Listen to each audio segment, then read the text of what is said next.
It's Mr. Worldwide 2K in the building, and today we're going to be speaking on my favorite foods around the world. And the place that I'll be taking us to is Saudi Arabia.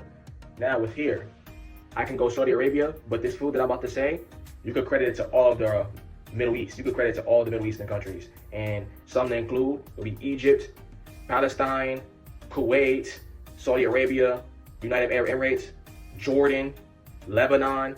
They all get down like this. And my favorite food from the Middle East would hands down have to be halal food. And you might be wondering, what is halal food? Halal food is more of a method and less than a food type. Because in halal, like with the word halal, it has its own meaning. And halal, if I was to like find an English word for it or give you a better way to understand it, we all have a feeling on what the word haram means. Haram means bad.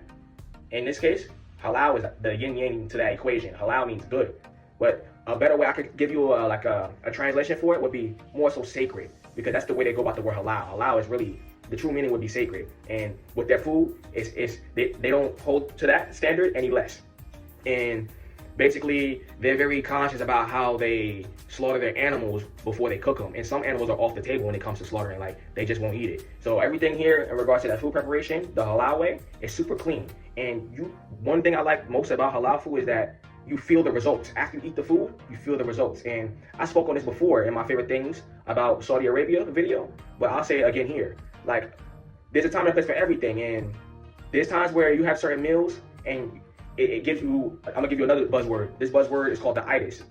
With the itis, it leaves you feeling heavy. It leaves you feeling bogged down. Like the food, it feeds you, but almost in a sense takes the energy out of you, which is a real strange middle ground place to be in after you just got finished eating a meal. Well, halal food, you feel clean, you feel revitalized, and you're able to continue forward throughout your day. And that's what I love halal food for. And some of the things you could get here is chicken over rice.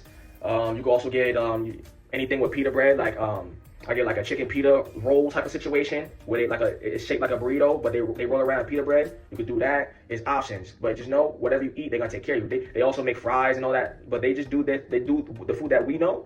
They do it a cleaner way. So whether you're eating the fries from them or whether you're eating the food that they make from the halal tradition, the halal style, no matter what, you're gonna get taken care of. You're gonna feel good. You're gonna be able to continue forward for your day. And that feeling is priceless, especially when it counts. You got a meeting to go to in the next hour or so. You don't want to eat nothing crazy, because by the time an hour go by, you at your meeting, you're gonna feel it and it's gonna suck. Whereas here, you get your halal food, nice and fed, nice and revitalized. You can go to your meeting, handle your business, or whatever plans you gotta make. You might be an athlete. You might have game day. You might be not even game day. You might have practice later on. You don't want your meal to get in the way of your day after you already ate because you got the itis, or even worse situations, you gotta use the bathroom. Let's be honest. So yeah, you gotta get it for halal food in regards to the Middle East. And yeah, I got a story that I want to share with y'all. So this is just gonna be a little moment that I'll take with me forever, that I won't forget.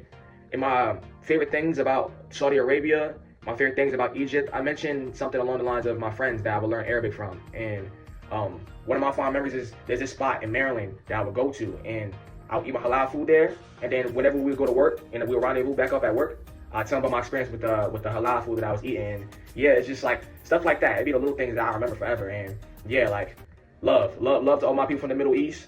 Love to all of them. Shout them out. And my favorite food from here, not only Saudi Arabia, but the Middle East as a whole, where hands down have to be halal food.